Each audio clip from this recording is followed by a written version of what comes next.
জুলাই সনদ আর তরুণদের আকাঙ্ক্ষাকে গুরুত্ব দিয়ে প্রস্তুত হচ্ছে বিএনপি নির্বাচনী ইশতেহার, জায়গা পাচ্ছে জীবন ঘনিষ্ঠ সেবা পরিকল্পনা।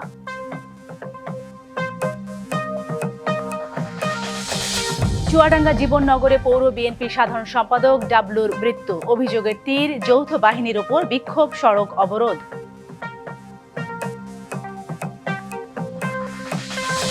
ফেব্রুয়ারি নির্বাচনে ঠিক করে দেবে বাংলাদেশ কোন পথে যাবে, বললেন প্রধান উপদেষ্টা। গণভোটের সিদ্ধান্ত হবে সংবিধান কেমন হবে।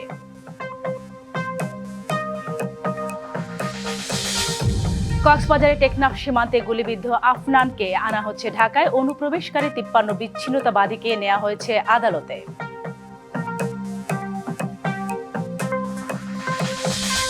এবং ইরানের সংঘাত সংঘর্ষে মৃত্যু ছাড়িয়েছে 600। সামরিক হামলার কথা গুরুত্ব দিয়ে ভাবছে যুক্তরাষ্ট্র। যুদ্ধ না চাইলেও প্রস্তুত তেহরান। দেখছিলেন নাসির সিনটেক্স অ্যালুমিনিয়াম সংবাদ শিরোনাম। এবারে জানাবো খবরের বিস্তারিত। আপনাদের সাথে আছি সালিহা পারভিন সাথী। রাজধানী চীনমৈত্রী সম্মেলন কেন্দ্রে এসডিজি বাস্তবায়ন নাগরিক প্ল্যাটফর্ম আয়োজিত জাতীয় নির্বাচন 2026 ও নাগরিক প্রত্যাশা শীর্ষক আলোচনা সভায় বক্তব্য রাখছেন বিএনপির স্থায়ী কমিটির সদস্য আমির খসরু মাহমুদ চৌধুরী। সরাসরি চলে যাচ্ছে সেখানে। আমাকে জবাব দিয়ে করবে না, is absolutely correct. Actually parliamentary ডেমোক্রেসিতে আমরা প্র্যাকটিস করতে হবে। আমাদের প্রবলেম কিন্তু এই জায়গায়। বাংলাদেশের এই যে বন্দোবস্তের কথা, বাংলাদেশের কনস্টিটিউশনে সব দেওয়া আছে, কিন্তু বন্দোবস্ত কিন্তু হোয়াট ইজ বন্দোবস্ত? কনস্টিটিউশন ইজ দ্য বন্দোবস্ত। Better understand this. Your constitution is a বন্দোবস্ত। আপনি একটা দেশের কনস্টিটিউশনের মধ্যে আপনার সমস্ত অধিকার দেওয়া আছে, আপনার রেসপন্সিবিলিটি দেওয়া আছে, সরকারের রোল দেওয়া আছে, জবাবদিহিতা বলা আছে, বাট ইউ নট প্র্যাকটিসিং ইট। আপনার পার্লামেন্টারি ডেমোক্রেসিতে পার্লামেন্টারি কমিটিগুলো তো আছে। পার্লামেন্টারি কমিটিগুলো কি ফাংশন করতে যদি না পারে, তাহলে এটা তো বন্দোবস্তের ব্যাপার না, এটা কনস্টিটিউশনের ব্যাপার না। এটা আমাদের ফেলিউর যে আমরা পার্লামেন্টারি ডেমোক্রেসিতে যেটা আমরা হচ্ছে Westminster type democracy, parliamentary democracy. তো ইউকে থেকে কোনো সমস্যা হচ্ছে? আমরা তো একই কনস্টিটিউশন ফলো করতেছি। ওদের কমিটি তো ফাংশন করছে। আপনার একটা অ্যাপয়েন্টমেন্ট যদি আপনি একটা অ্যাপয়েন্টমেন্টের জন্য মনে করি একটা কনস্টিটিউশনাল অ্যাপয়েন্টমেন্টের কথা আপনি বলেন, আপনি যদি পার্লামেন্টারি কমিটিতে হিয়ারিং দেন, যারা কন্টেন্ডার আছে they should appear before the committee. আমি মনে করি আপনি একটা পার্লামেন্টারি কমিটিতে হিয়ারিং আসুন, ইউএসএ তে যেরকম সিনেট কমিটি আছে, তারপরে ইউকে তে সব পার্লামেন্টারি, যে এগুলোতে যারা যারা কন্টেন্ডার তারা অ্যাপিয়ার হয় এবং তাদেরকে আগা থেকে গোড়া ড্রেসিং ডাউন করা হয়, আগা থেকে গোড়া, তার ব্যাকগ্রাউন্ড কি, তার অ্যান্টিসিডেন্টস কি, সে কোত্থেকে আসছে, সে কোথায় চাকরি করছে, কোথায় দুর্নীতি করছে, কোথায় সে ফেল করছে, কোথায়, ইটস অল দেয়ার। কোথায় আপনি অ্যাকাউন্টেবল করতে চাইলে আপনি অ্যাকাউন্টেবল করতে পারেন। পার্লামেন্টারি কমিটিতে প্রত্যেক সাবজেক্টের উপর পার্লামেন্টারি কমিটি আছে। জুলাই অভ্যুত্থানের বিরুদ্ধে অবস্থান নিয়ে ক্ষমতাচ্যুত শেখ হাসিনার সরকারকে হত্যায় উস্কানি দেওয়ার দায় এনে এবার 25 শীর্ষ ব্যবসায়ী নামে আন্তর্জাতিক অপরাধ ট্রাইব্যুনালে অভিযোগ দেওয়া হয়েছে। মঙ্গলবার বৈষম্য বিরোধী ছাত্র আন্দোলনের সভাপতি রিফাত রশিদের নেতৃত্বে একটি প্রতিনিধি দল ট্রাইব্যুনালের চিফ প্রসিকিউটরের কার্যালয়ে লিখিত অভিযোগ দেয়। বেক্সিমকো গ্রুপের কর্ণধার ও শেখ হাসিনা সরকারের বেসরকারি বিনিয়োগ বিষয়ক উপদেষ্টা সালমান এফ রহমানের নেতৃত্বে 2024 সালের 22 জুলাই গণভবনে ব্যবসায়ীদের সঙ্গে বৈঠক করেন সে সময়ের প্রধানমন্ত্রী। ওই বৈঠকে ছিলেন শীর্ষ 25 ব্যবসায়ী ও মালিক সমিতির সভাপতিরা। এর মধ্যে উল্লেখযোগ্য নাসা গ্রুপের চেয়ারম্যান নজরুল ইসলাম মজুমদার, এস আলম গ্রুপের সাইফুল আলম, লোটাস গ্রুপের মোস্তফা কামাল, বিজিএমই এর সাবেক সভাপতি এম এ মান্নান কোচি। অভিযোগ গ্রহণ করে গুরুত্ব দিয়ে তদন্ত করার কথা জানিয়েছে প্রসিকিউশন।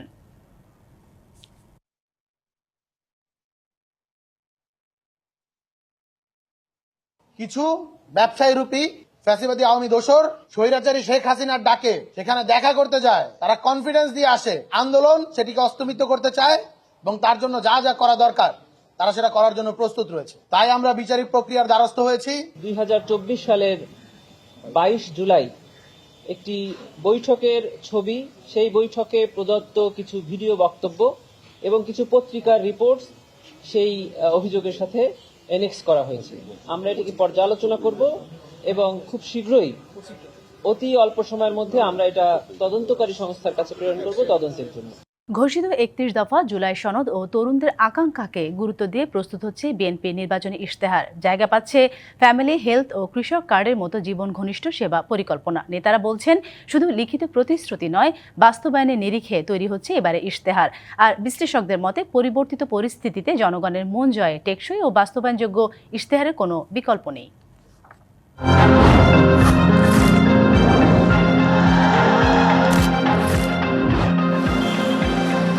কর্মপরিকল্পনা ও প্রতিশ্রুতির লিখিত দলিল ইশতেহার নিয়ে জোরে সোরে কাজ করছে বিএনপি। দীর্ঘদিনের রাজনৈতিক সংস্কৃতিতে নির্বাচনী ইশতেহার কতটা মূল্যায়িত হয়েছে, কেবলই কি নির্বাচনে জেতার কৌশল, নাকি দলগুলোর প্রতিশ্রুতির লিখিত ফুলঝুরি মাত্র? বরাবরই এমন প্রশ্ন ইশতেহার ঘিরে। তবে বিএনপি বলছে, ভিন্ন রাজনৈতিক প্রেক্ষাপটে এবার তাদের ইশতেহার শুধু নির্বাচনী প্রতিশ্রুতির দলিল হবে না, বরং বাস্তবায়নে দেয়া হবে সর্বোচ্চ নজর। ঘোষিত 31 দফা, তারুণের আকাঙ্ক্ষা এবং জুলাই সনদের সমন্বয়ে প্রস্তুত হচ্ছে ইশতেহার। জনমুখী ইস্যু, বিশেষ করে ফ্যামিলি কার্ড, কৃষক কার্ড, স্বাস্থ্য কার্ড সহ 7টি পরিকল্পনা বিএনপির ইশতেহারে সবচেয়ে গুরুত্ব পাচ্ছে। এবারকার ইশতেহারে অবশ্যই মহিলাদের এম্পাওয়ারমেন্টকে অ্যাড্রেস করা হবে, হেলথ ইস্যুটাকে অ্যাড্রেস করা হবে, ফার্মার্স ইস্যুটাকে অ্যাড্রেস করা হবে। এইসব নিয়েই আমাদের এবারকার ইশতেহারটা হবে। ইশতেহারের উল্লেখযোগ্য অংশে 31 দফার নির্বাচন কমিশনের স্বাধীনতা, মানবাধিকার সুরক্ষা, বাক স্বাধীনতা, স্বচ্ছ প্রশাসন ও জাতীয় অর্থনীতি পুনরুদ্ধার অন্তর্ভুক্ত করা হবে। বিশেষ করে প্রযুক্তি নির্ভর স্টার্টআপ, ফ্রিল্যান্সিং সহ ক্রিয়েটিভ ইকোনমি সামনে আনতে চাচ্ছে বিএনপি। জুলাই সনদকে সামনে রেখে গণতন্ত্র পুনরুদ্ধার, বিচার বিভাগের স্বাধীনতা, শাসন ব্যবস্থা পুনর্গঠন, প্রশাসনের বিকেন্দ্রীকরণ এবং দুর্নীতি বিরোধী কাঠামো শক্তিশালীকরণ ইশতেহারের মূল বিষয় হিসেবে অন্তর্ভুক্ত করবে বিএনপি। বর্তমানে 18 থেকে 33 বছর বয়সী ভোটারের সংখ্যা প্রায় 4.5 কোটি, যার বেশিরভাগই 26 থেকে 29 বছর বয়সী। বিশাল এই প্রজন্মের কর্মসংস্থান, কারিগরি দক্ষতা বৃদ্ধি ও বেকার ভাতা সহ নানা পরিকল্পনা থাকছে ইশতেহারে। সারা দেশে অন্তত 20,000 কিলোমিটার খাল ও নদী পুনঃখনন করে পানি প্রবাহ নিশ্চিত করা, 5 বছরে 25 কোটি গাছ রোপণ, পর্যায়ক্রমে সমন্বিত বর্জ্য ব্যবস্থাপনা গড়ে তোলা সহ জাতীয় ইস্যুগুলো স্থান পাবে ইশতেহারে। বিএনপির কাছে জাতীয় স্বার্থই সবচেয়ে প্রধান এবং সেটার জন্য আমরা প্রতিবেশী রাষ্ট্রের সাথে বার্গেন করব আমরা, এবং এটা আমাদের হিস্সা আমরা আদায় করব। দেশটা একবারে লুটপাট করে ফোগলা করে গেছে, তো ন্যাচারালি আমরা যদি ইমপ্লিমেন্ট না করতে পারি, মানুষ তাহলে কি পরিবর্তন দেখলো? বিশ্লেষক বলছেন, এবার ভিন্ন পরিস্থিতির নির্বাচনে ভোটের ইশতেহার নিয়ে যত্নবান না হলে চ্যালেঞ্জের মুখে পড়তে হতে পারে দলগুলোকে। এইবার আমরা মনে করছি যে রাজনৈতিক দলই এই সরকার গঠনের সুযোগ পাক না কেন, তারা এই বিষয়টাকে গুরুত্বের সাথে বিবেচনা করতে হবে। কারণ প্রত্যেকের মাথায় কিন্তু একটা জিনিস থাকবে, স্মৃতিতে একটা জিনিস থাকবে, সেটা হলো 24-এর গণ অভ্যুত্থান। এইবার তাদের যে নির্বাচনী ইশতেহার হবে, সেই নির্বাচনী ইশতেহার বাস্তবায়নে তাদের মধ্যে সদিচ্ছার বহিঃপ্রকাশ থাকতে হবে, কেননা জনগণ প্রত্যেকটা জিনিস চুলচেরা বিশ্লেষণ করবে। আগামী 20 জানুয়ারির মধ্যে বিএনপির ইশতেহার প্রস্তুত হওয়ার কথা শোনা যাচ্ছে। এরপর আনুষ্ঠানিক ঘোষণা দিবে দলটি। সংশ্লিষ্টরা বলছেন, কোনো চমক নয়, বাস্তবায়ন ও জনস্বার্থের বিষয়গুলোই সর্বোচ্চ গুরুত্ব পাবে বিএনপির ইশতেহারে। Anwar Hossain, DBC news, Dhaka. চুয়াডাঙ্গা জীবননগরে যৌথ বাহিনী হেফাজতে পৌর বিএনপির সাধারণ সম্পাদক শামসুজ্জামান ডাবলুর মৃত্যুর ঘটনায় এলাকায় উত্তেজনা দেখা দিয়েছে। বিক্ষোভ করছেন নেতাকর্মী ও স্বজনরা। অবরুদ্ধ করে রাখা হয়েছে জীবননগর স্বাস্থ্য কমপ্লেক্সের সামনে এলাকা। যদিও সেনাবাহিনীর পক্ষ থেকে জানানো হয়েছে, হৃদযন্ত্রের ক্রিয়া বন্ধ হয়ে মারা গেছেন ডাবলু। তার কাছ থেকে উদ্ধার করা হয়েছে বিদেশি পিস্তল ও গুলি। সোমবার রাত 10টার দিকে চুয়াডাঙ্গার জীবননগর উপজেলা স্বাস্থ্য কমপ্লেক্সের সামনে পৌর বিএনপির সাধারণ সম্পাদক শামসুজ্জামান ডাবলুকে তার ব্যবসা প্রতিষ্ঠান হাফিজা ফার্মেসি থেকে আটক করা হয়। পরে রাত 12:30টার দিকে ডাবলুর মরদেহ উপজেলা স্বাস্থ্য কমপ্লেক্সে নেওয়া হয়। সেনাবাহিনীর পক্ষ থেকে জানানো হয়, আটকের পর তিনি অসুস্থ হয়ে পড়েন। পরে হৃদযন্ত্রের ক্রিয়া বন্ধ হয়ে মারা যান। ডাবলুর কাছ থেকে একটি বিদেশি পিস্তল, 4 রাউন্ড গুলি ও ম্যাগাজিন উদ্ধার করা হয়েছে বলেও জানানো হয়েছে।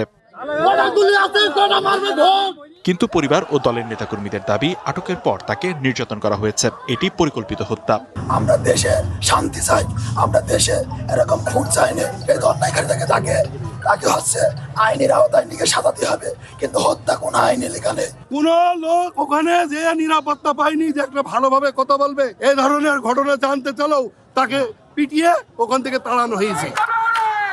ঘটনার প্রতিবাদে সড়ক অবরোধ করে বিএনপি ও অঙ্গ সংগঠনের নেতাকর্মীরা। অবরুদ্ধ করে রাখা হয়েছে জীবননগর স্বাস্থ্য কমপ্লেক্সের সামনের এলাকা। 5 তারিখের পরেও আমরা দেখি সেই একই চিত্র। আমরা এর থেকে বের হতে যাই। এই হত্যার সঠিক তদন্ত করে সঠিক বিচার এই জনগণ জীবননগরবাসীকে উপহার দিক। জীবননগর থানা পুলিশের একটি দল ঘটনাস্থলে যেতে চাইলে তাদের ধাওয়া দেওয়া হয়। এলাকায় বিরাজ করছে থমথমে পরিস্থিতি। DBC news desk. দর্শক এ নিয়ে আরো জানাতে চুয়াডাঙ্গা জীবননগর থেকে যুক্ত হচ্ছে সহকর্মী কামরুজ্জামান সেলিম। সরাসরি চলে যাচ্ছি তার কাছে। সেলিম, জানাবেন যৌথ বাহিনীর পক্ষ থেকে কি বলা হয়েছে, আর এই বিষয়ে নেতাকর্মীরাই বা কি বলছেন, আর সবকিছু মিলে সেখানকার সর্বশেষ পরিস্থিতি আমাদের সামনে তুলে ধরবেন। সাথী, সর্বশেষ পরিস্থিতি যদি আপনাকে জানাতে চাই, কিছুক্ষণ আগেই চুয়াডাঙ্গা জেলা প্রশাসক, পুলিশ সুপার, সেনাবাহিনীর ঊর্ধ্বতন কর্মকর্তা যারা এবং বিএনপির চুয়াডাঙ্গা জেলা বিএনপির সভাপতি এবং সাধারণ সম্পাদক ঘটনাস্থলে উপস্থিত হয়ে উদ্ভূত পরিস্থিতি কিন্তু নিয়ন্ত্রণে নেয় এবং নেতাকর্মীদের বুঝিয়ে এই যে স্বাস্থ্য কমপ্লেক্সটি রয়েছে, এই স্বাস্থ্য কমপ্লেক্স থেকে যে মরদেহটি ছিল শামসুজ্জামান ডাবলু, সেই ডাবলুর মরদেহটি এখন এই কিছুক্ষণ আগেই কিন্তু চুয়াডাঙ্গা সদর হসপিটালের মর্গে প্রেরণ করেছে ময়না তদন্তের জন্য। আরেকটি বিষয়, যেটা সেনাবাহিনীর পক্ষ থেকে যেটি আমাদেরকে জানানো হয়েছে, চুয়াডাঙ্গা সেনা ক্যাম্পের যিনি অধিনায়ক রয়েছে ফাহাদ আহমেদ নীরব, তিনি আমাদেরকে যেটি জানিয়েছে, কালকে রাতে কিন্তু যে অভিযান পরিচালনা করা হয় জীবননগর তার যে ব্যবসায়িক প্রতিষ্ঠান, সেখান থেকে তাকে আসলে আটক করা হয় সুনির্দিষ্ট অভিযোগের ভিত্তিতে।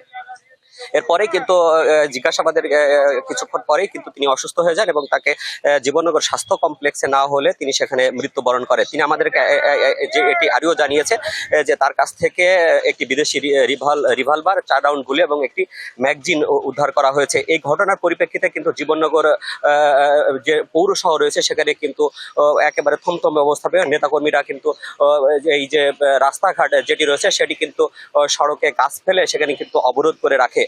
এরপরে কিন্তু তারা বিক্ষোভ মিছিল করে। তাদের যে নেতা রয়েছে, বিশেষ করে বিএনপির যারা অঙ্গ সংগঠনের নেতৃবৃন্দ রয়েছে, তারা যেটি বলছে এটি পরিকল্পিত হত্যা এবং এই হত্যার সুষ্ঠু তদন্ত হতে হবে এবং দায়ী যারা তাদের কিন্তু বিচারের আওতায় আনতে হবে। আমরা কিছুক্ষণ আগে কথা বলেছি যার নিহতের স্ত্রী জেসমিন নাহার, তিনি যেটি বলছে এটি পরিকল্পিত হত্যাকাণ্ড এবং হত্যাকাণ্ডের সাথে যারা জড়িত তাদেরকে আইনের আওতায় নিয়ে আসার দাবি জানিয়েছে। তো সাথী, এই ছিল চুয়াডাঙ্গা থেকে নিহতের এই মরদেহের সর্বশেষ পরিস্থিতি। অসংখ্য ধন্যবাদ আপনাকে।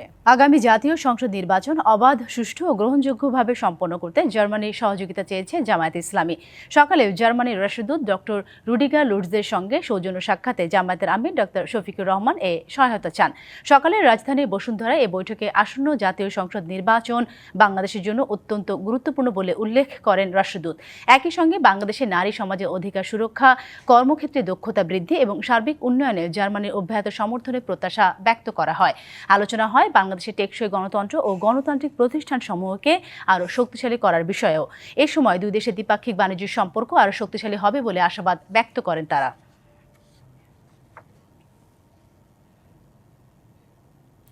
ত্রয়োদশ সংসদ নির্বাচনে রিটার্নিং অফিসারের সিদ্ধান্তের বিরুদ্ধে দায়ের করা আপিলের চতুর্থ দিনের শুনানি চলছে। 645টি আবেদন নিয়ে শুরু হয়েছে শুনানি। আজ 211 থেকে 280 পর্যন্ত আপিলের শুনানি হচ্ছে। এখন পর্যন্ত 36টি আবেদনের উপর শুনানি হয়েছে। এর মধ্যে 23 জন প্রার্থিতা ফিরে পেয়েছেন। 12 জনের আপিল নামঞ্জুর হয়েছে। এক প্রার্থী অনুপস্থিত ও একটি আবেদন অপেক্ষমান আছে। আপিল শুনানি চলবে 18 জানুয়ারি পর্যন্ত। আর শুনানিতে প্রার্থিতা ফিরে পাওয়ার বিষয়টি নিশ্চিত না হলে সংক্ষুব্ধরা যেতে পারবেন উচ্চ আদালতে।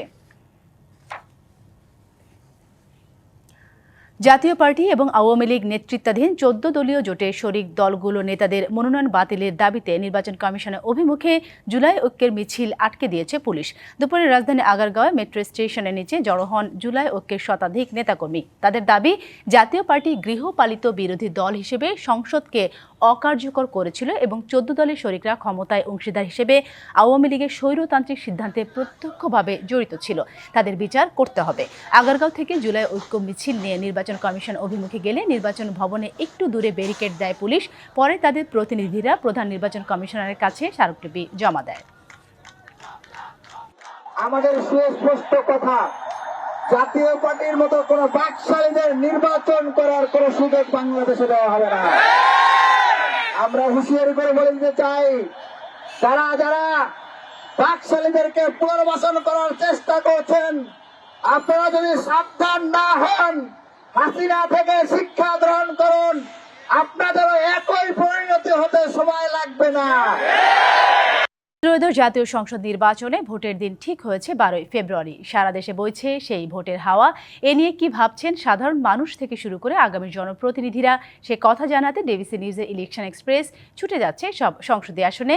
এখন আছে সংসদীয় আসন 235 মৌলভীবাজার 1-এ।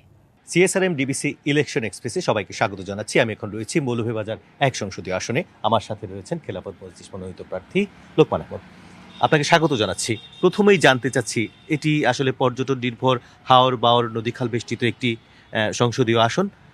প্রাকৃতিক বৈচিত্র্যও অনেক, মানুষের চাহিদাও অনেক। তো আসলে ভোটাররা কি বলছেন আপনাদেরকে, কি ধরনের উন্নয়ন তারা চান?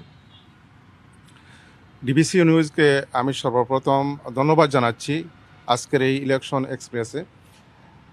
আমি মৌলভীবাজার 1 সংসদীয় আসন খেলাফত মজলিস মনোনীত প্রার্থী লোকমান আহমদ দেয়ালগড়ি নিয়ে নির্বাচন করছি। আমাদের এই অঞ্চলটা প্রাকৃতিক সম্পদে ভরপুর, সাথে পর্যটনের একটি বিরাট সম্ভাবনাময় এলাকা। আমাদের এই মুহূর্তে এই অঞ্চলের জনগণ অপেক্ষায় রয়েছে একটি সুষ্ঠু নিরপেক্ষ নির্বাচনের জন্য।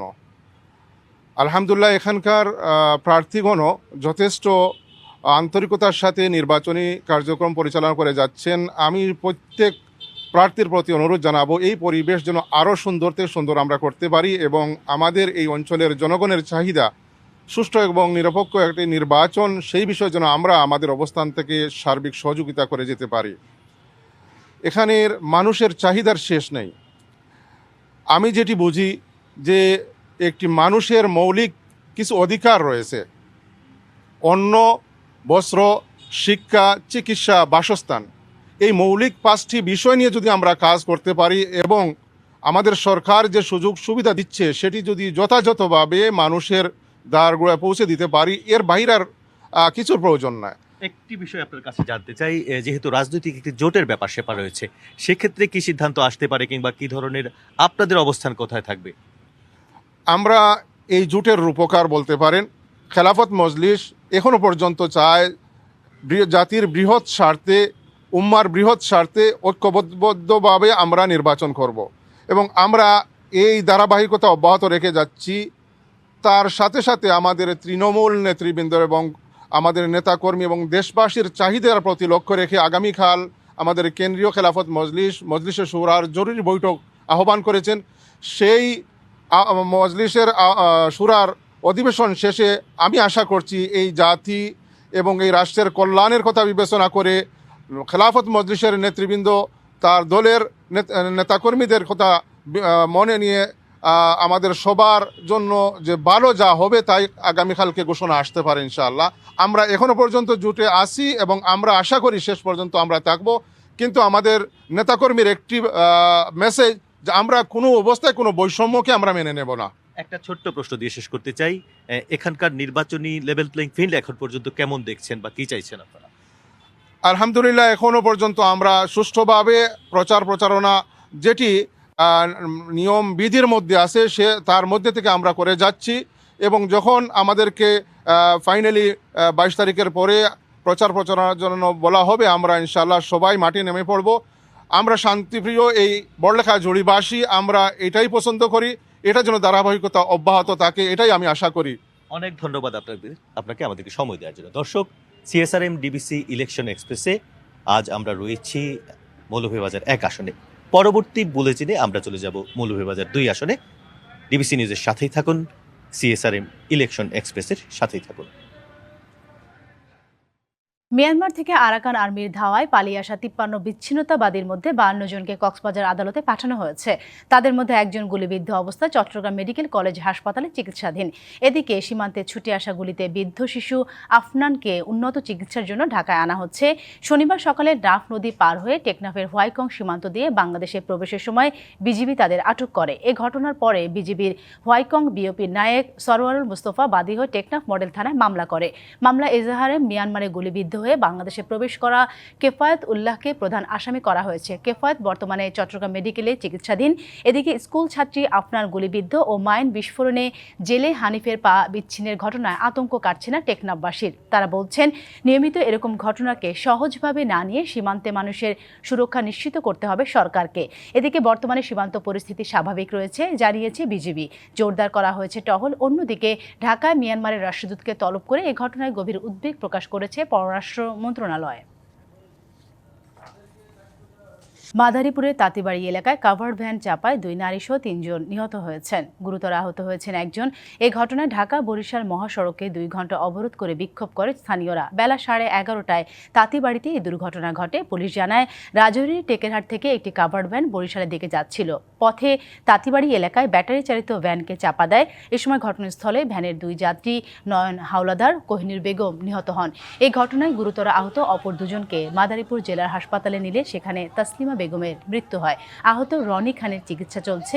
এই ঘটনায় বিক্ষুব্ধ জনতা টায়ারে আগুন জ্বালিয়ে মহাসড়ক অবরোধ করলে যান চলাচল বন্ধ হয়ে যায়। পরে পুলিশ এসে বিক্ষোভকারীদের সরিয়ে সড়কে যান চলাচল স্বাভাবিক করে। এদিকে সাতক্ষীরার তালায় বাসের সঙ্গে মোটরসাইকেলের সংঘর্ষে যুবকের মৃত্যু হয়েছে। দেশে মোবাইল ফোনের দাম সাধারণের ক্রয় ক্ষমতায় রাখার উদ্দেশ্যে মোবাইল ফোন আমদানিতে শুল্ক হার উল্লেখযোগ্যভাবে কমিয়েছে এনবিআর। তবে এ বিষয়ে এক প্রজ্ঞাপন জারি করা হয়েছে। এতে বলা হয়, মোবাইল ফোন আমদানিতে কাস্টমস ডিউটি 25% থেকে কমিয়ে 10% নির্ধারণ করা হয়েছে। ফলে মোবাইল ফোন আমদানিতে বিদ্যমান আমদানি শুল্ক 60% হ্রাস পেল। একই সঙ্গে কাস্টমস ডিউটি হ্রাসের কারণে মোবাইল ফোন সংযোজনকারী দেশীয় প্রতিষ্ঠানসমূহ যাতে বিরূপ প্রতিযোগিতার মুখে না পড়ে তা বিবেচনায় রেখে মোবাইল ফোন সংযোজনকারী প্রতিষ্ঠান কর্তৃক উপকরণ আমদানিতে কাস্টমস ডিউটি 10% থেকে কমিয়ে 5% নির্ধারণ করে আরও একটি পৃথক প্রজ্ঞাপন জারি করা হয়েছে। পঞ্চগড়, কুড়িগ্রাম ও নীলফামারীতে বইছে মৃদু শৈত্যপ্রবাহ। কনকনে শীতে এলাকা জনজীবন বিপর্যস্ত হয়ে পড়েছে। পঞ্চগড়ে সর্বনিম্ন তাপমাত্রা 7.5 ডিগ্রি সেলসিয়াস রেকর্ড করা হয়েছে। পঞ্চগড়ে চলা মৃদু শৈত্যপ্রবাহে বিপাকে পড়েছেন সাধারণ মানুষ। প্রয়োজন ছাড়া ঘর থেকে খুব কম বের হচ্ছে। এদিকে টানা 8 দিন শৈত্যপ্রবাহের পর আজ চুয়াডাঙ্গায় তাপমাত্রা কিছুটা বাড়লেও কনকনে শীতে স্থবির স্বাভাবিক জীবনযাপন। দিন ও রাতের তাপমাত্রা পার্থক্য কম থাকায় চুয়াডাঙ্গায় শীত বেশি অনুভূত হচ্ছে। ঘন কুয়াশার সাথে হিমেল বাতাসে সবচেয়ে বেশি ভোগান্তিতে পড়েছেন খেটে খাওয়া দিনমজুর ও ছিন্নমূল মানুষ। ঘন কুয়াশার কারণে ভোরেও সড়কে হেডলাইট জ্বালিয়ে যান চলাচল করে। শীতের কারণে অনেকেই কর্মহীন হয়ে পড়েছেন। ব্যাহত হচ্ছে কৃষিকাজ। শীতজনিত রোগের সংক্রমণও উদ্বেগজনক হারে বেড়েছে। জেলায় শীতবস্ত্র বিতরণ কার্যক্রম চলমান থাকলেও তা প্রয়োজনের তুলনায় কম। খুব ঠান্ডা, খুবই কুয়াশার টানে কিছু দেখা যায় না। গত কয়েকদিন থেকে কুয়াশা, প্রচন্ড ঠান্ডা, থাকা যাচ্ছে না। দূর থেকে মনে হচ্ছে গাড়ি ঘোড়া যদি আসতেছে তাও বোঝা যাচ্ছে না। আজকে প্রচন্ড কুয়াশা। ইরানে সামরিক হামলার কথা এখনো গুরুত্ব দিয়ে বিবেচনা করছে যুক্তরাষ্ট্র। এছাড়া দেশটির সঙ্গে বাণিজ্যিক সম্পর্ক আছে এমন দেশগুলোর উপর 25% শুল্ক আরোপের ঘোষণা দিয়েছে ট্রাম্প প্রশাসন। এদিকে যুদ্ধ না চাইলেও ইরান প্রস্তুত। খোলা আছে আলোচনার পথও। ইসরায়েলের গোয়েন্দা সংস্থা মোসাদের এজেন্টরা সন্ত্রাসী কর্মকাণ্ড পরিচালনার চেষ্টা করছে বলে জানান পররাষ্ট্রমন্ত্রী আব্বাস আরাকচি। 16তম দিনে গড়িয়েছে ইরানে সরকার বিরোধী আন্দোলন। বেড়েছে সহিংসতা আর প্রাণহানি। নিরাপত্তা বাহিনীর সঙ্গে সংঘর্ষে 6 শতাধিক নিহতের সংখ্যা জানিয়েছে নরওয়ে ভিত্তিক মানবাধিকার সংস্থা ইরান হিউম্যান রাইটস। গ্রেপ্তার 10,500-এর বেশি বিক্ষোভকারী। তবে নিহতের সঠিক সংখ্যা প্রকাশ না করলেও তেহরান বলছে সহিংসতায় নিহত হয়েছেন নিরাপত্তা বাহিনীর 109 সদস্য। এদিকে বিক্ষোভ শুরুর পর থেকেই তেহরানকে একের পর এক হুমকি দিয়ে আসছেন মার্কিন প্রেসিডেন্ট ডোনাল্ড ট্রাম্প। এবার দেশটির উপর চাপ বাড়াতে তাদের সাথে বাণিজ্যিক সম্পর্ক আছে এমন দেশগুলোর উপর 25% শুল্ক আরোপের ঘোষণা দিয়েছেন ট্রাম্প। এসব দেশ হল চীন, তুরস্ক, সংযুক্ত আরব আমিরাত, ইরাক ও ভারত। হোয়াইট হাউস জানিয়েছে ইরান পরিস্থিতি মোকাবেলায় বিমান হামলার বিষয়টি বিবেচনায় রেখেছেন ট্রাম্প। প্রেসিডেন্ট ট্রাম্পের একটি বড় শক্তি হলো তিনি সব সময় সব বিকল্প খোলা রাখেন, আর বিমান হামলা সেই বহু বিকল্পেরই একটি। আর তেহরান বলছে যুক্তরাষ্ট্র ইরানের সামরিক সক্ষমতা প্রমাণ করতে চাইলে প্রস্তুত ইরানও, তবে আলোচনার দরজাও খোলা। ইরান আলোচনার জন্য প্রস্তুত, তবে যুক্তরাষ্ট্র যুদ্ধ চাইলে সম্পূর্ণ প্রস্তুত ইরানও।